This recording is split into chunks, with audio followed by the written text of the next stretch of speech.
It's a great pleasure to be here, and thank you very much, Anna, and Fast Forward in particular, for making this possible. And thank you very much, Eugenie, for being here and giving us the opportunity to kind of get to know each other a little bit more. For people who haven't been here yet, I'm showing 3 pieces of work upstairs as part of this wider group of shows that are on here. And the pieces upstairs were not made originally to be shown together, but they fitted together, partly because it worked in this space, but also partly to do with the way that they were constructed. But I felt it was important that I made a short presentation to give some kind of context, because I don't really see the work that I make as kind of being divided into projects as such. I kind of see it, and when you've been doing it for as long as I have, I kind of see it as a whole. And every time I start to re-look at things, I start to kind of see the connections a bit more clearly.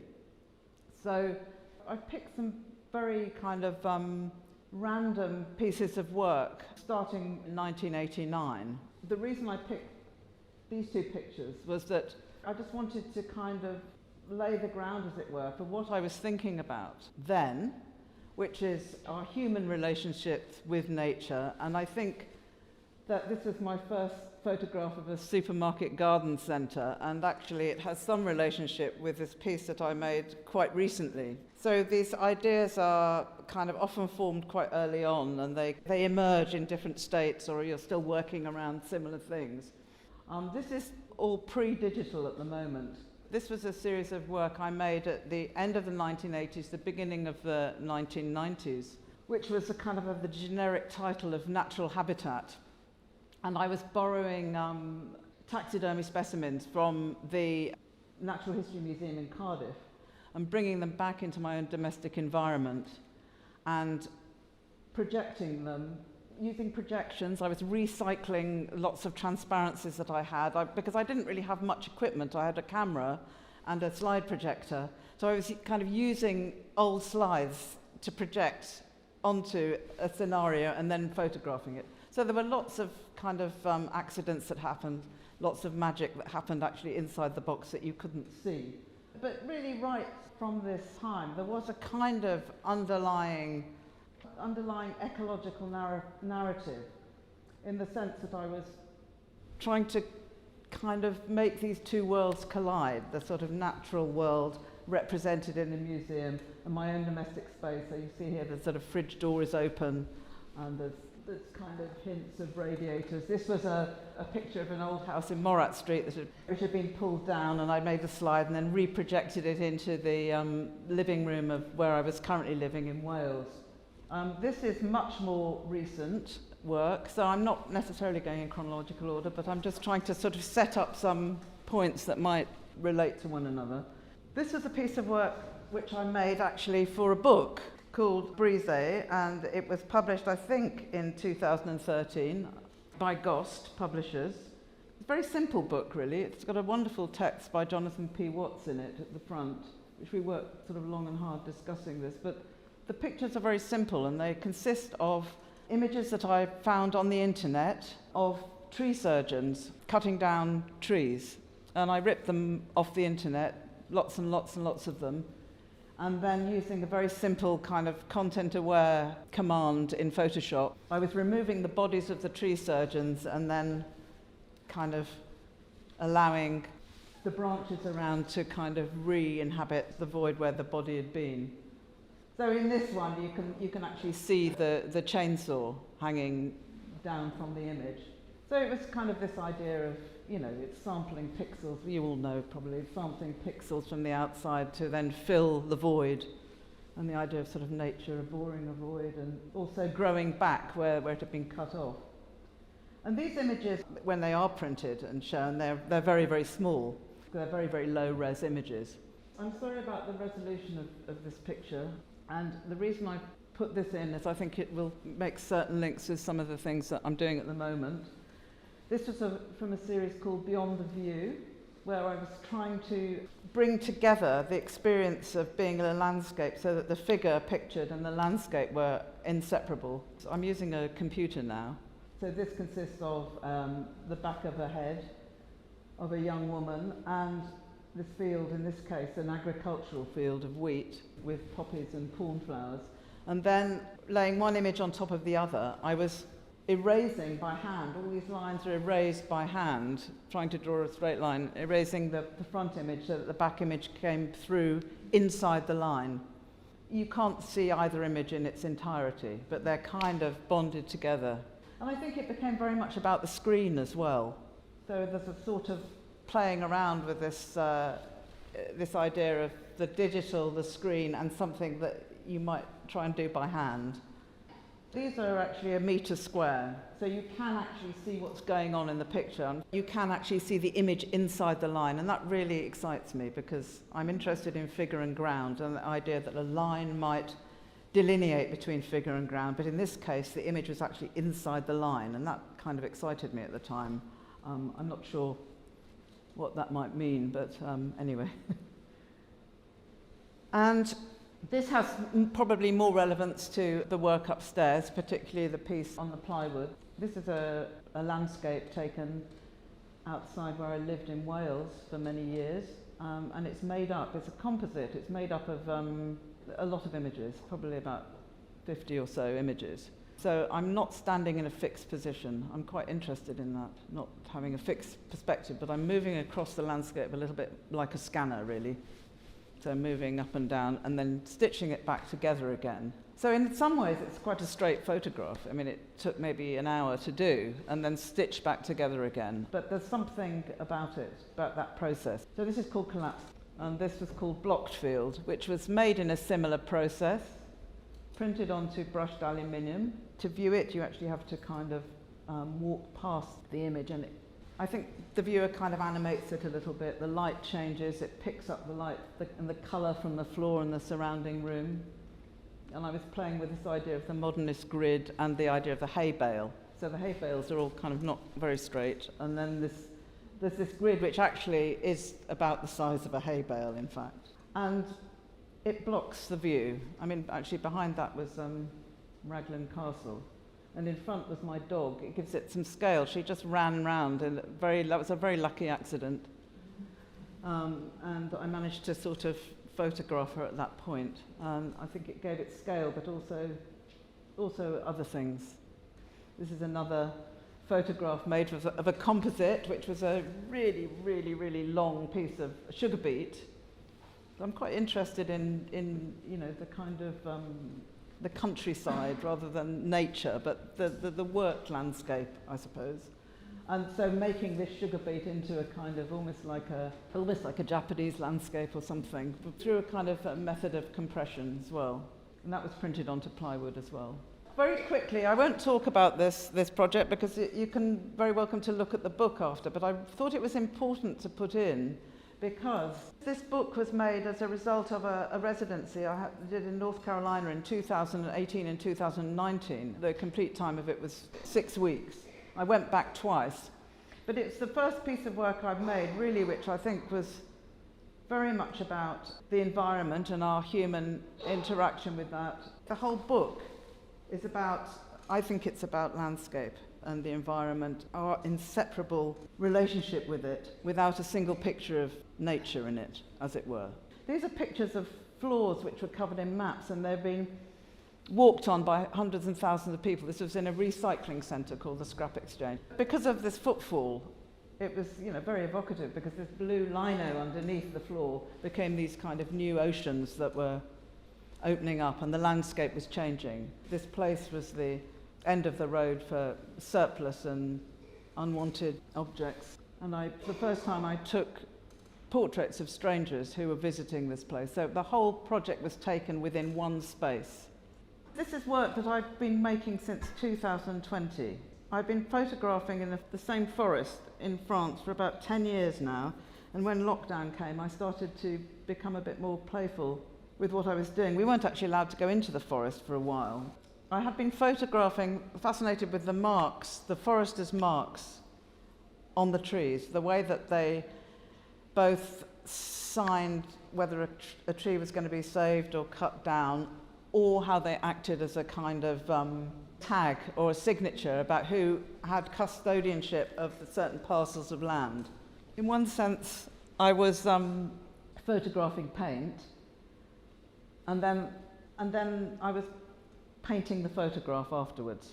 So these are called Spirits of a Painted Forest, and it's about this relationship between actual paint and the mark of the hand and the paint mark, which was originally made by the foresters, and everything emerges from it. So these are the first ones that I made in 2020, and they've developed quite a lot since then. So the frame's beginning to break down, as you can see. There's still this relationship between the digital paint mark, which has been excavated, and then the hand. The frame is becoming more important. The forest is growing into the gaps, a little bit like the early ones I told you about in this book. Another composite I've made, which I haven't shown yet, which was a tree that had fallen in the forest, and it's walking up again like a bit like a scanner, walking up one side and then up the other side, and then putting them together again, stitching them together, quite a laborious process, and then reinstating it as a vertical tree.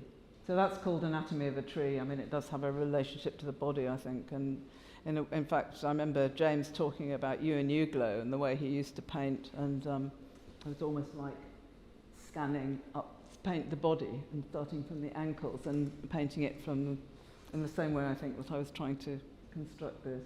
It's another composite piece where I've actually created a digital kind of shadow or reflection at the bottom of this other long landscape. These are photographs that I'm working on at the moment, a lot in parallel with the ones that I'm doing, the colour ones with the paint. These are straight photographs in the sense that they're completely non-altered. It's called Within Sight, and the whole series is called Within Sight, and in a way I think it's a little bit about bringing the image almost right to the surface of the eye, so that there is really kind of no room out in a way. These dots become like almost like blind spots in the eye. It's something I'm quite interested in, this idea of trying to collapse the point where you're the photographer here and then the view is over there. So, and I'll finish with this. It's unfinished, it's unresolved in a way, but I quite like it. It's called Natural Surveillance, Trompe l'oeil, and it was kind of based on the portrait, and I've forgotten the name of the artist very badly, but it's a rainbow portrait made of Elizabeth I, where she's got a cloak on and it's covered in eyes and ears, and it was like her kind of way of saying that she had the eyes and ears out on everyone. These are obviously kind of beach eyes, and I'm not sure quite how I'm going to resolve that. I'd love to make it into a beautiful piece of material, but then I don't know whether that would ruin the kind of, the sort of three-dimensionality of it, and also it's kind of very, very expensive. So thank you for listening to that, and it was just really to put a bit of context in before we might start. Yeah. I wanted to start, actually, to open with an essay, or excerpt from an essay by David Chandler, and I think it's in Beyond the View. Oh, right. And he's written this beautiful essay about the work, and there's this one quote that just seemed to encapsulate your whole practice for me, and it contains a few of the themes that I want to kind of pull on. For Sear, photographic vision is occluded. It is not just a layered process, but it is also a site of enquiry, a subject, one to be unraveled and examined as part of the work's conception and making, from idea, from theory, and from intuition into practice. So for me, these ideas of vision and occlusion, and I guess I wanted to start with this idea of occlusion, because it recurs again and again in your work, right from almost the very earliest, that second slide you showed us of the projection work. You make it difficult, and I don't mean this in a bad way, but difficult in a challenging and engaging way to see an image. You're always really interested, it seems to me, in challenging sight. Yeah, I think that is absolutely right, and I think originally it comes because I kind of feel there's a real violence in a way in looking, and there's a kind of an all-consuming sort of violence in the image, and I think that sounds a bit dramatic, but I think I've always been trying to protect something being consumed solely by the eye, because I think that always had references to kind of consumerism and advertising and things like that. And I think that I also, by trying to include something, I think what I'm trying to do is bring other senses back into the act of looking. So to bring, the body back in a way into something, into the act of looking. Yes, in respect of that, there's this incredible crossover between visuality and tactility in all of your work. And can we go, because I'm bursting to tell this secret because I didn't perceive it. Can we go to Within Sight? That's the haystack the viewfinder work. one, yeah. The viewfinder one. This work for me, there are many, many works that we could talk about in the same way, but for me this work plays on the idea, this crossover between vision and touch in a really interesting way. Now, when I first looked through this work, I was convinced that what I was looking at was a picture of a field with the end of a haystack kind of somehow painstakingly appliqued or stitched on top. And by stitched, I mean actually hand-stitched. Is it just me, or does it actually look like that? It does, doesn't it? Now you can tell. Do the big reveal. The big reveal. I mean, it's called Viewfinder. It's a kind of very, it's a bit of a kind of obvious title for it in a way, because it's like the viewfinder of the old-fashioned camera in a way. And these are made with a digital camera, and they're one shot. But I've removed something. I've removed the shadow from all of the pictures. And once the shadow is removed, something quite extraordinary happens, really. So it was very, very important to me, after making these digitally, that I then had them made into silver prints, in a way, to sort of somehow play with the idea that they weren't manipulated, or just play with that idea of them being these kind of beautiful silver prints. Or just in a way to restore that tactility to them. Yes. Because that's something for me that's been present in your practice right from the very beginning, right from Beyond the View, where there are these very, very laborious interventions in the image. I mean, you were drawing all of those lines in the image done by hand on a tablet or in Photoshop? Yeah, on a tablet with a pen. Yeah. I think partly because I think I probably always wanted to try and undermine Photoshop. When, from the first time I used it, quite early on, I just wanted to make something combining two things very simply that would look plausible as a whatever you call a straight one shutter. Like just like a single image, Exactly. And that theme goes through the work quite. Once you pick it out, it's very difficult to let go of that theme of restoring the tactility of the digital image by actually going through these quite laborious processes, really labor-intensive. And I noticed that in the Spirits of the Painted Forest work as well, that your digital interventions are not, I know that digital post-production is quite a laborious process, but it's often hidden. Yes, exactly. I do really want, in a lot of cases, and especially these laboriously constructed ones, I want people to see what I've done. And the kind of, the attempt, in a way.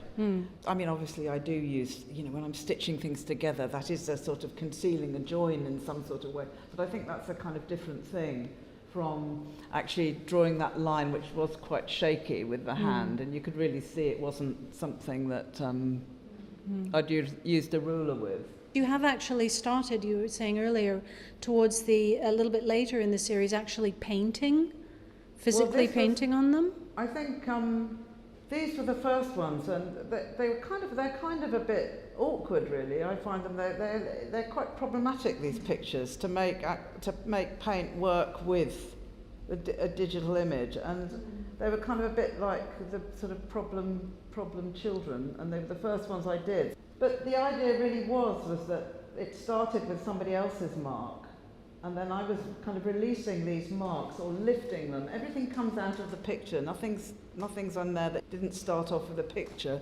So it's actually important that it's photography and that it is based somewhere in the real, or somewhere where I actually was. and I had to try and negotiate that space on my feet, you know, at eye level, and then go back to the computer where you kind of are, you're not grounded anymore in a sense.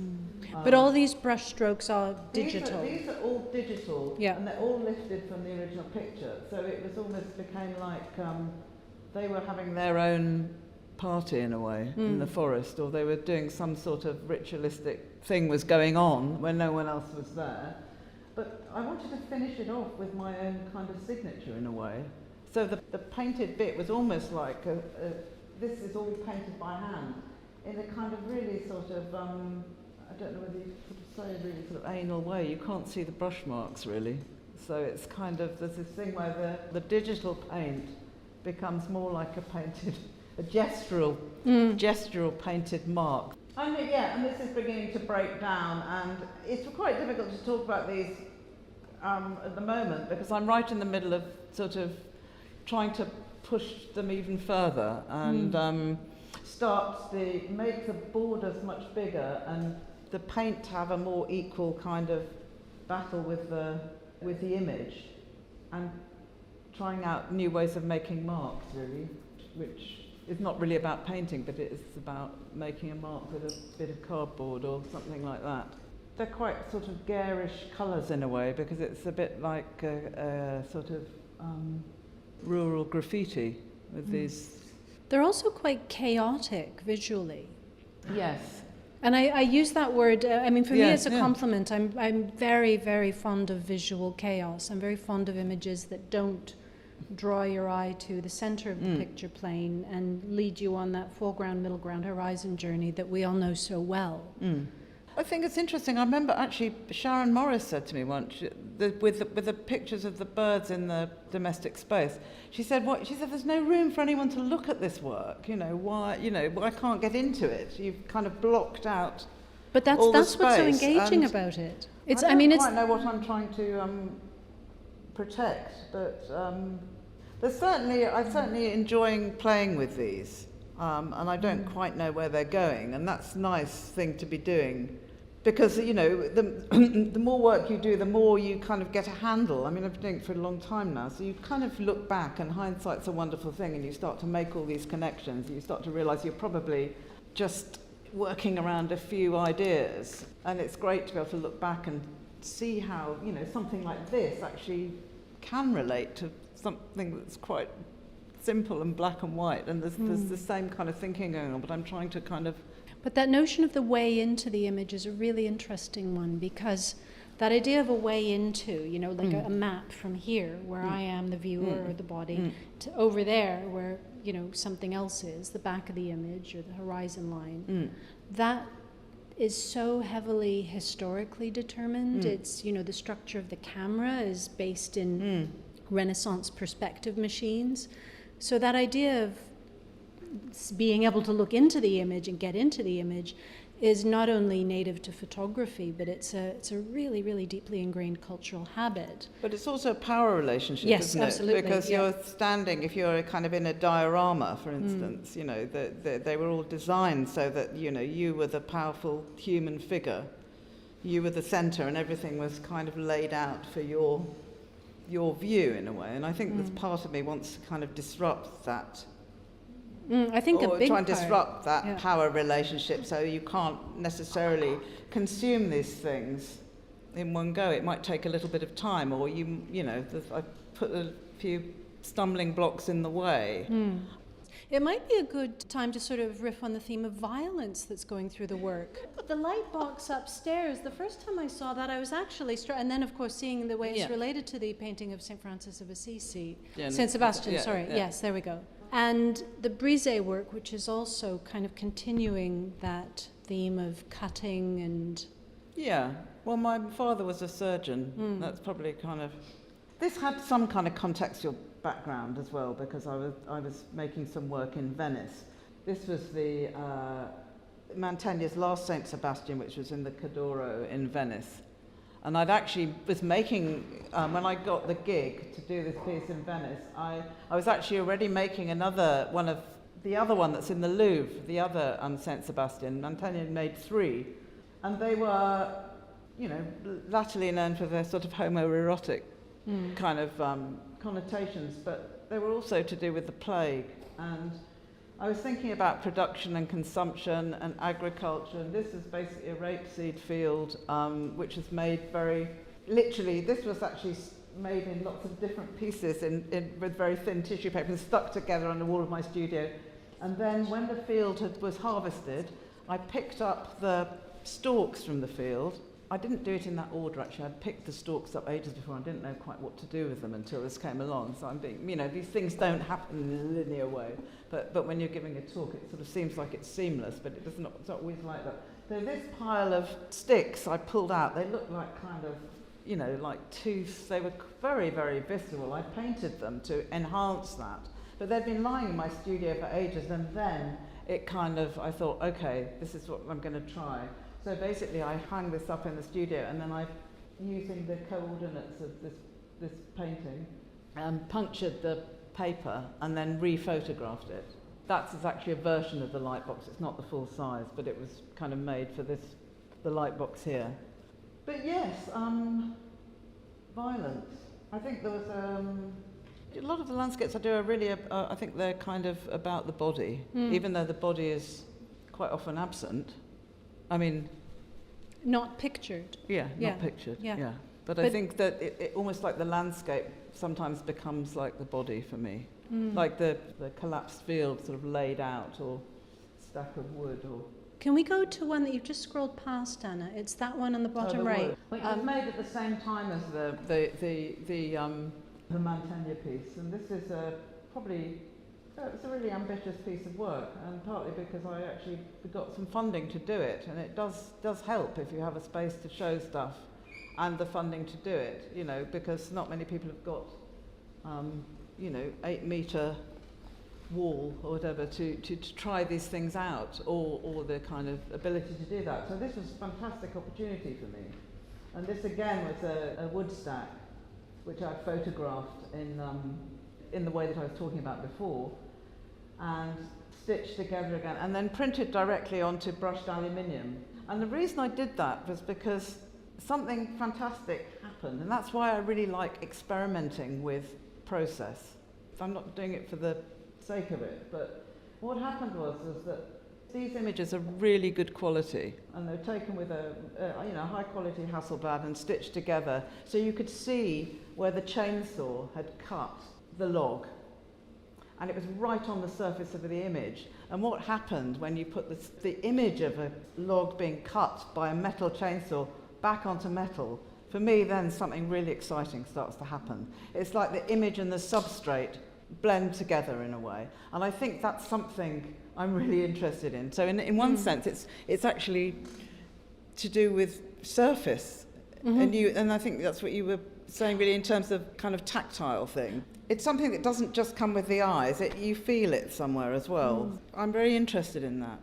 It comes through in different ways in all the work, sometimes in the sort of the idea of a materiality of the screen, which I'll get into in a second, but upstairs, I don't know how many of you noticed that the grid piece upstairs, there's actually areas of the glass that have no information on them, and what you're looking at is the wall. Yeah.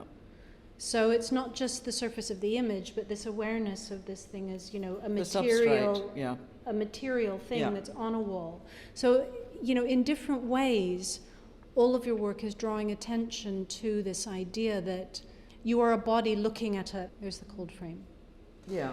I mean, this was... And the reflectivity of the surface, again, this idea of a vision that is occluded either by this, this emergence of the wall behind, or by the presence of a reflection. You're always aware that you're looking as a viewer at your work, it seems to me. Again, this disrupting of the idea of going in and forgetting that you're looking at a photo. I mean, I really enjoyed making this piece, and it happened, it was in the meantime in a way, because I was doing a commission. It started in 2017 in Brighton for the waiting rooms in the new hospital, which was only just kind of opened actually, so it was a long time coming. I was taking lots of photographs in Sussex, and I took this photograph because I've got lots of photographs of kind of things that look like houses or shelters, and I found this very small cold frame in a garden in West Dean Gardens, and I photographed it, and it was kind of protecting small plant. And I thought, I want to make this into something that looks like a greenhouse that we could walk into, even though it was this tiny miniature thing. And there was a kind of a bit of a humour about it as well, because this sort of courgette plant became sort of like ginormous inside. But what was really interesting to me, I think, apart, what you said about that kind of idea that there's no white ink in that, and so that what would have been white was transparent, and then. But when I started to blow up this or enlarge these sections, the soil, what excited me, the soil and the water that had been running down the glass became entangled with the sort of grain or the process of printing onto the acrylic. So the similar kind of thing was happening for me. And they started to look like, almost like these old 10 by 8 photographic plates. Part of that image is in negative as well, the roof part. So it kind of gives it a sort of interior glow in a way, just literally playing with sort of photosynthesis. Anyway. And again, another theme that runs through the work, this is a really painterly image. It looks to me, and the one that was just on the screen before, the composite that's on the wall, there's a real crossover between painting in your work, if not just in terms of the way you're using brushstrokes, but in terms of the way your eye behaves. This for me has kind of affinities with sort of Lee Krasner's work in a way. You're disrupting the photographic here in a slightly different way. It's less about the perspective than in the way your eye moves across the space. There really isn't anywhere to settle. It's really gestural. It's kind of about trying to, I think in some sense it's about trying to represent something. So if you're trying to represent the nature of I think the experience is important. That's why I'm interested in photography, really, is that kind of grounding in a real experience. Yeah. I'm probably getting into dangerous ground there, but the idea of having been somewhere and experienced something, and then the making of the work becomes like a representation of the nature, or trying to find out the nature of that experience in a way. The camera becomes a sort of a mediator, not for what was in front of the lens, but for what you're experiencing at that moment? I think it's a sort of trying to look with more than two eyes in a way. Or, lots of eyes, like, insect eyes, or trying to kind of, I want the thing to look at us as well. I want it to activate the viewer. So it's not a single eye, it's probably not even in this case it's not even two eyes, it's like lots and lots of eyes, and I don't know quite what that means, but it does actually kind of, that's why you're drawn all over the place to looking at the image. I don't know, because there have been so many points where I've looked at it. I think part of what's really interesting about what these works do to your perception is that from a certain distance, and we talked about this before, the distance and the close-up, from a certain distance, they look plausible as single images, but the closer you get to them, the more difficult that kind of resolution becomes. So there's a real transformation that occurs as you, the viewer, sort of approach these things in space. Yeah, I want people to move around, otherwise you're still in that position and in front of the diorama in a way. And I think, I like, if possible, it would be great. I like to be rewarded from different distances. I know it's a basic kind of thing with art, but I really do like to have something which can pull you from a long way away, but then also there's a different kind of reward when you get close to the surface of something, or something might dissolve, or it might appear, or it might transform. Does that make sense? Yeah, it's something that we tend to forget as photographers, that, the image is not just this thing that presents information, it's this thing that's sort of activated by your experience with it. Yeah, and also I kind of think it's also not about a technical kind of eye-watering sort of precision of camera technology either, because sometimes it can be if it needs to be, but at other times it can be a bit blurry, or you kind of I don't know. I wanted to talk to you a bit about the use of technology, because there's obviously been a use of digital post-production in quite unconventional ways right from the very beginning. More recently, there's been the use of scanners. Yes. Can you talk a little bit about that and about how that plays into what you do? I think in the end, if I'm really honest, I'm trying to move away a little bit from being stuck in front of the screen. because what we were talking about was like trying to activate the viewer, and then there's me making the work, and I'm just stuck on my backside in one position, kind of, working away at it, which is almost its opposite to what I'm trying to do in a way. I'm still very addicted to doing things on the screen, but I think using a scanner, I don't know where that will go, but I've enjoyed trying to use a scanner, and a very low-grade domestic scanner. And I was actually kind of focusing in on these kind of stripes that had been on my kind of cheap old scanner, and then separating them and layering so that it almost became like a kind of textile. So there's probably about 3 or 4 layers in this.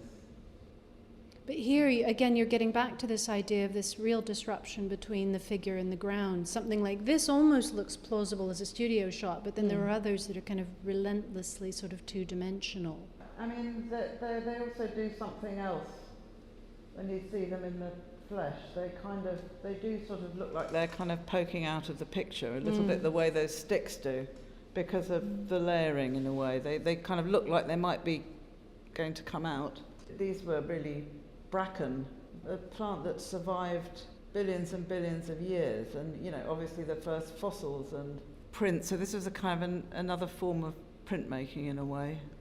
I wanted to touch briefly on that idea of ecology, because I mean this book of course is where it's most clearly expressed, but it runs again through the work from really early on in these very subtle ways. So is that something that you've been consciously sort of aware of developing, or is it just something that's kind of grounded in the practice?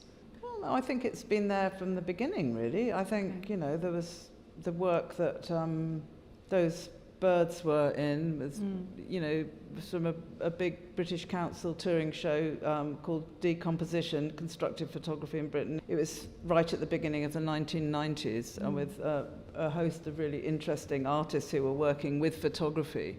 And there was a real ecological theme running through a lot of that work, right through from kind of Tim Head and his sort of toxic lagoons that was in that show. Boyd Webb was in that show.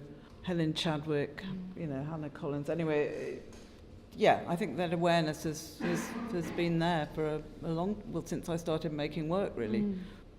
What our relationship is with our environment, in a way. I mean, there's a sort of very, very, this sort of ecological lens has become very sharply focused in, the last few years. But I think it's been there for a long, long time. It's just now that it's reaching a disaster.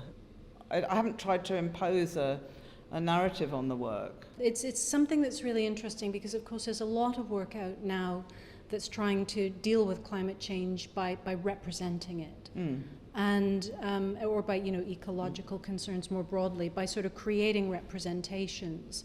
And of course it's not something that you can see, it's something that emerges in our relationship, our day-to-day relationship with the land. And I think that for me is something that's going on in your work quite subtly through all of it. But there's one body of work, now what is it called? It's where you're doing these weird little flower still lives.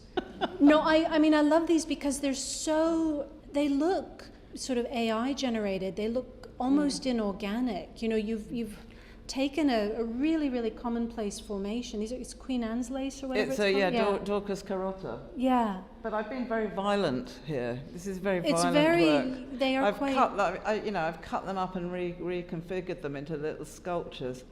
But it's like, they're Queen Anne's lace. Yeah, and the drop of blood that is in the centre of the plant was where, where it could have been when somebody was beheaded, but it was also to do with, when they were making lace, that they pricked their fingers. And also I just really like the idea of playing with this idea of the weed that grows by the wayside, and putting it in a kind of, in this reference to kind of paintings like Nicholas Hilliard and that kind of absolute detail on the kind of these ruffs, Elizabethan ruffs, and just the absolute kind of extraordinary beauty and complexity of the things that we just have around us. I was brought up in the countryside. I was brought up looking at plants, and maybe that was a way of communicating, or you have ways of communicating perhaps with your parents or your father, and maybe that was the one time that there was a kind of real close connection and communication, was through that kind of third thing, which might have been identifying a plant or going for a walk, or, you know, not all the other difficult stuff. It was about being able to point at something else. Anyway, yes, so these are quite violent, really, aren't they? Yes, so they were photographed on, you can't really see it, they were on this kind of like velveteen chairs, so they looked rather aristocratic in their kind of weediness. And it's another way that these really subtly buried references, or buried, I don't want to say buried, but these subtly concealed references to historical painting make their way into the work as well. Yeah, we look at things. I love looking at painting, you know. I'm not a painter, you know. You know, when you look at a Bonnard or something, you kind of think, oh my God, it's just kind of like, oh. Yeah, how can I do that with photography, in a way? Not quite like that, but yes, but these are things that, you know, have that go through my whole life, going through my was there a point in your history of practice when you kind of realized that the single image that, you know, making a photo, printing a photo, you're done, make another one, was not something you wanted to do? I don't think I ever did do that. Okay. I didn't study photography. I studied fine art. So photography for me was very interesting documenting work, documenting performance work. It was very interesting as kind of working with new media like tape slide projection, things like that. But I didn't even know that photography could be in a gallery, I think, when I was on my undergraduate course. I think the first photograph I saw in a gallery was Thomas Joshua Cooper at the Hayward. And I thought, oh, you know, it was a real surprise to me. And I think that was very different, perhaps in the UK, than it might have been in Canada or in the States, where there was much more of a history of photography as art. I don't know, but I think here we were working with lots of different media. So I think I've always had a love of photography, but a complete frustration with this kind of, its sort of thinness. And it's kind of, what is this? It's a piece of paper, you know, it's like this thin thing. And I think I've always wanted to try and sort of hammer away, in a sense, at that surface in a way. I mean, in some ways there's a kind of flatness, but I'm also kind of maybe trying to talk about something else. I don't know, it's this plague with flatness and depth. Yeah, in all of the work. I mean, because I just have one more question before I opened it up to the floor. Have you experimented with AI at all? Is that something that would interest you? No, I'm going to leave that to the young ones. I think I'm going back to something a bit more primal. I'm sort of getting my hands dirty, and I might be sort of regressing into kind of getting my clothes dirty with paint and things. I don't think I can quite cope with it, actually. I haven't quite taken it on board yet. There's been a bit of refusal, but maybe. I'm not going to say never, but I don't. Okay. There feels like there's sort of incipient kind of AI aesthetics in the work, but maybe that's just me. I'm ahead of my time, I think. Maybe it's still, I haven't thought about it really. Well, I'm going to stop questioning at this point and ask if there are any questions from the audience. Thank you so much. Yeah, well, thank you, and thank you for the questions. They're very good. Bearing in mind that you're going to have to go via me into the mic, are there any questions from the audience? The question was about where your work is displayed and what sort of spaces are suitable for it, or will you consider suitable? Well, that's a very interesting question, because obviously works have been in exhibitions over the last 30 or so years, and then what happens is they've quite often been in exhibitions in public spaces, so they've come back. They've come back to I haven't always had a studio, but they've come back to my home studio, whatever, and they've been put in storage. So that's one answer, that these things actually, you know, which have been made for public spaces, have come back, and you have to deal with them as objects in the world. I do have some work in collections. I have some work that I think I'd be very interested in making for specific sites. I mean by that in really taking into consideration the place while I was making the work, which I obviously did for that stack piece. These decisions can, if you're lucky, they can be made in conjunction. It's a whole support system that needs to be there in order for you perhaps to explore the potential of a piece of work, or have the opportunity to do that. And there's a whole support system that does that. But I have worked on projects, and I'm actually currently working on one with Anna, where it's a very, very specific, site-specific place. So the work will be developed in relation to that place. And that I really enjoy doing. But it's whether one has the opportunity to do that. It's a really difficult space, making work for a hospital, because there's so many stakeholders, and there's so many different processes that have to go through. I mean, most of the work that I made for this, I made masses and masses of work for this commission. Most of it was rejected because black and white would make people feel depressed, or I mean, I could go into a whole story about this, but I won't now. But there was a lot of things. I mean, this work was in a kind of, they were all in waiting rooms, but this was in the trauma department, you know. And we had to really think about what people would be going through. But I wanted to try and make work which was about waiting in a way, and about extending time, and give something that was stimulating, or something that people could look at without kind of, you know, freaking them out. And then it gets installed, and then it's all installed wrongly, or it's not, you know. But I was very happy to do the commission, and I really enjoyed the work. And I think actually what happened is a lot of other things grew out of that. So I don't really see those things as being that different. So I knew I had a job to do in this work. And I think sometimes I've heard photographers think that the work they've been commissioned to do isn't important as the self-generated work that they do. But I don't quite see it like that. I think they always inform one another. Yeah, any commissions? Gratefully received, yes. But yeah, I mean, I think that there's so many different possibilities for showing work, and I think it really depends on the context and the circumstances. Has anything ever gone in the bin? Yes, loads has gone in the bin. It skips. Seriously, and it does. And then I've had one or two regrets, but not many, because there's a lot, you see the sort of surface, you see the stuff that's made it to the wall, but there's a lot of stuff that doesn't, or things on the way. I'm getting better at keeping things now, It's a bit late for some of the old stuff. And lots of, back in the day, we didn't really keep stuff, or we didn't really document it, or you just thought, oh, I've done that, that's great. And there wasn't the same kind of commercial infrastructure that there is. There are maybe about two galleries in London, I think. It's a different thing now. So I've heard you talk a bit about play in relation to some of your pieces of work.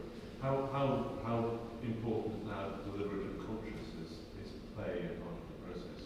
The question is, how important is play as part of the process of making the work? It is quite important for me, actually, because I can tend to be a little bit over-serious about things. I can kind of overthink things and be a bit serious about them. And I think I need to be able to kind of occasionally let a bit of humour in. But playing, I think, is just about opening up to possibilities rather than controlling something right from the beginning and saying, this work is about this, and I'm going to execute it like this, this, and this, and I can see the exhibition right here, and that might work for some people, and I'm not knocking it, it's just that it doesn't work for me. So play really involves allowing a set of circumstances to happen within which you can learn something, and that something can activate me to carry on wanting to do it. Because otherwise,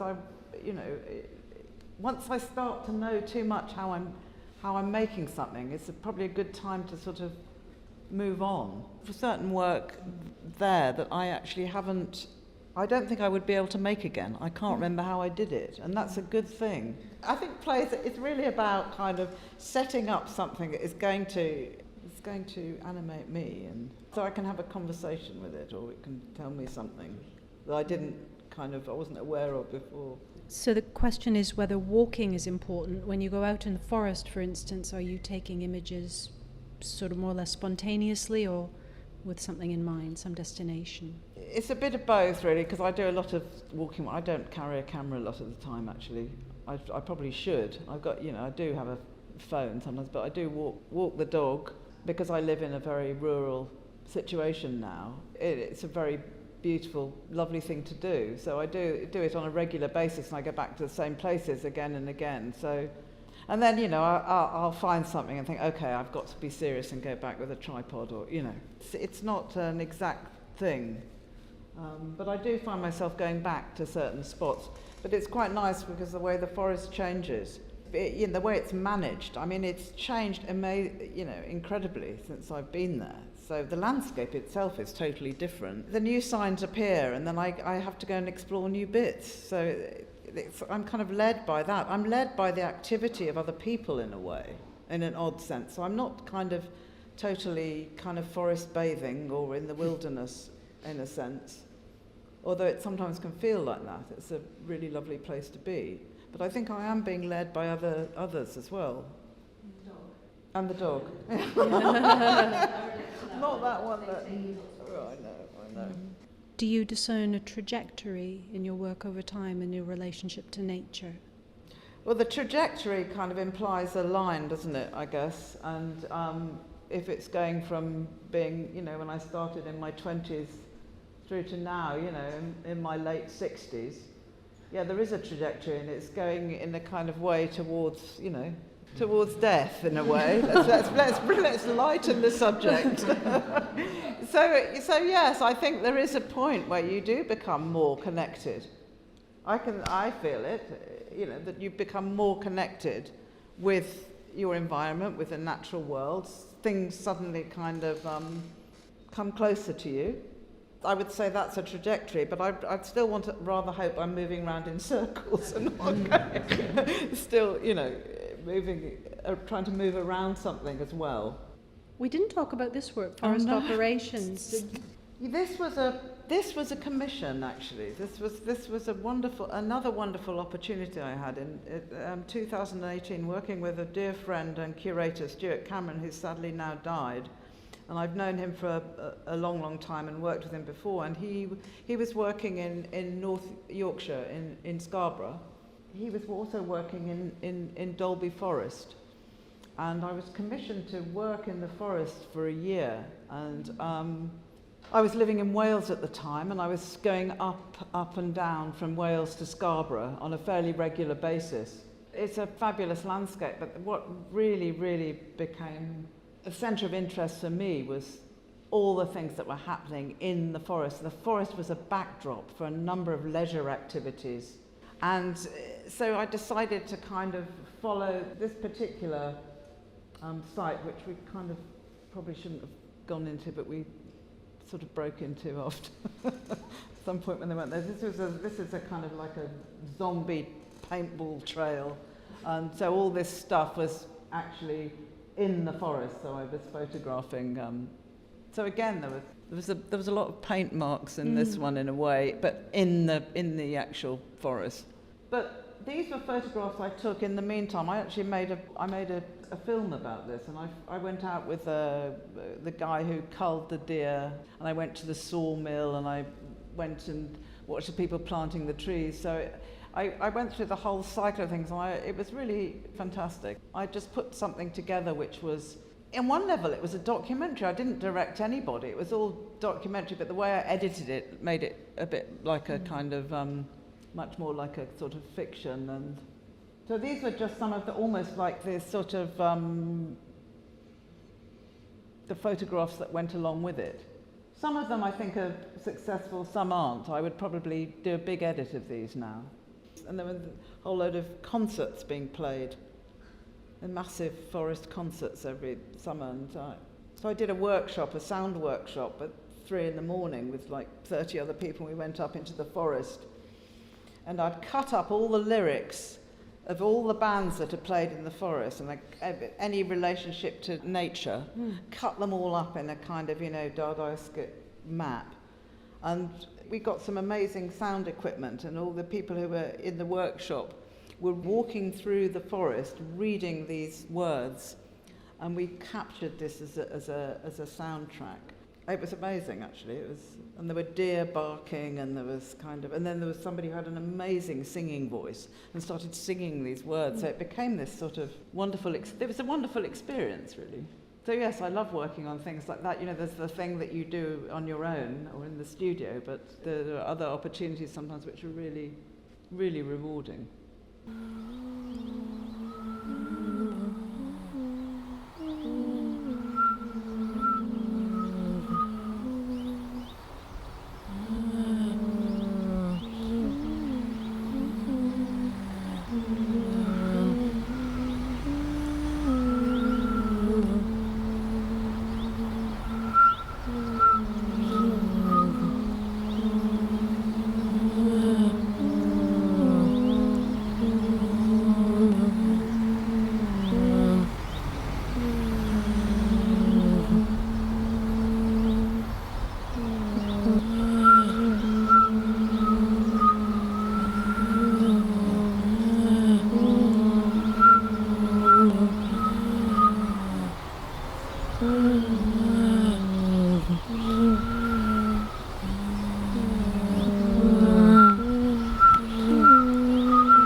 Are there any more questions?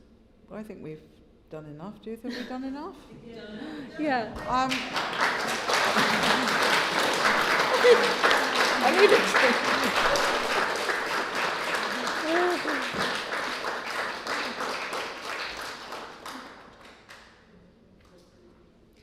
Thanks so much, everybody, for your Yeah, thank attention you. and for some really brilliant questions. And thank you, Helen, for the conversation. And thank you very much, Eugenie. It's It's my fantastic of you to absolute pleasure. come and manage this and ask some really good questions. Thank you.